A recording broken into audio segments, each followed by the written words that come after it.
What can humanity's earliest artworks tell us about who we are? Before humans wrote down stories with words, they wrote them with art. Like in prehistoric cave paintings, part human, part animal figures are often thought to represent shamans communing with spirits. Some researchers believe the art depicts actual ceremonies, where people wore animal masks and tried to figure out more about life and the afterlife.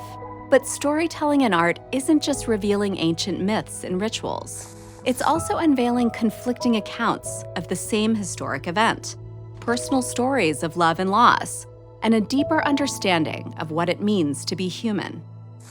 Hi, I'm Sarah Urist Green, and this is Crash Course Art History.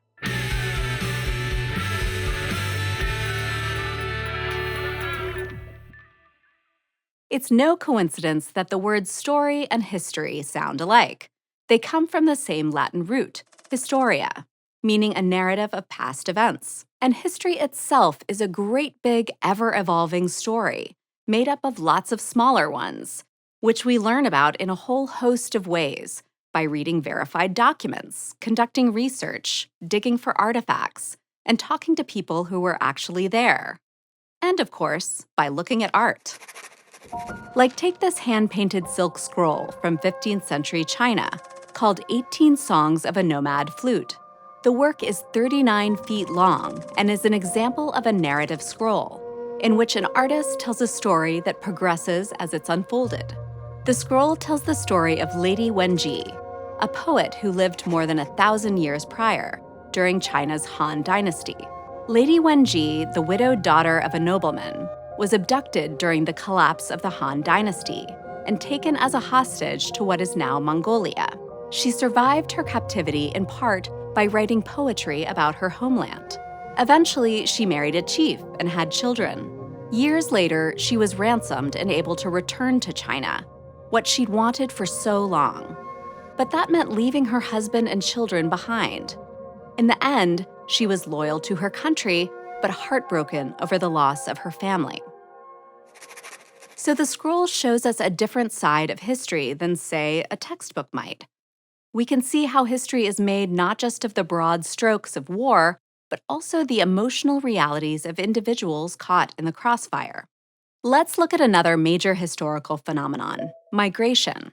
History books might describe this in open and shut terms. This group of people moved here, and that one moved there, the end. But Ethiopian-American artist Julie Meritu makes work that challenges that idea. This is her 1996 piece, Migration Direction Map. Yeah, it doesn't seem terribly helpful to me either. And that's intentional. Maps tend to have clearly defined borders between places and things, suggesting divisions that are permanent and unchanging. But this map has wavy and intersecting lines. It shows boundaries overlapping and merging, arrows pointing this way and that. You're not sure where to start or where you're supposed to end up. The title clues us in to the ideas Meritu is exploring, that the movement of people is anything but straightforward, reflecting the realities of individuals and families as they settle and resettle, blend and clash, as relationships shift over time. Even though Meritu's piece isn't representational, meaning it doesn't directly depict objects or people as they appear in the world, it does deepen our knowledge of history. Now, art can also show us how different people tell the same stories and histories from totally different perspectives. Kind of like how my husband said he'd save me the last piece of pizza, but in his version of the story, how weird, he can't recall saying that.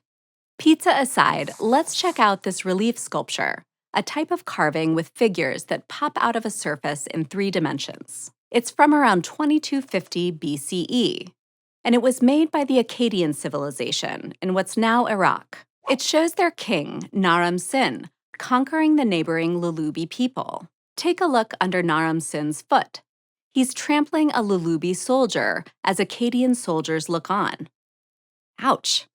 Now, here's a different sculpture made by the supposedly tiny and crushable Lulubi people. That guy? That's their king, Anu Banini, squashing an enemy soldier underfoot. Looks pretty familiar. While we don't know if these sculptures portray the exact same battle, it's clear the roles are reversed. Both cultures are telling the story with themselves as the victor. Each side has their own version. It's family pizza drama on a much larger scale. Because yeah, art and stories are always told from a particular point of view, which can be easy to forget, especially in the face of really compelling or unchallenged storytelling. But then you see a pair of works like these and you're like, oh yeah, that's me, that's John, two sides, same story. I wonder if our kids know the truth.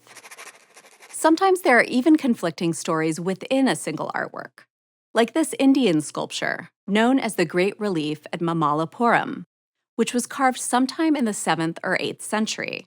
It's one of the largest relief sculptures in the world, carved from single huge stones called monoliths. We really do have a lot of heavy stone objects popping up in this series. Note to self, if you want to make art that survives, make it out of rock. Anyway, it's clear there's a story on this rock, but scholars disagree about exactly which one. It could be Arjuna's penance, about an archer who fights a fellow hunter, only to find out he's a god in disguise. Or it could be Descent of the Ganges, which explains the sacred origins of the Ganges River. But scholars do agree on a few things, like why the sculpture was created in the first place. Both stories include water and someone asking forgiveness from the gods, which would have represented protection to viewers at the time.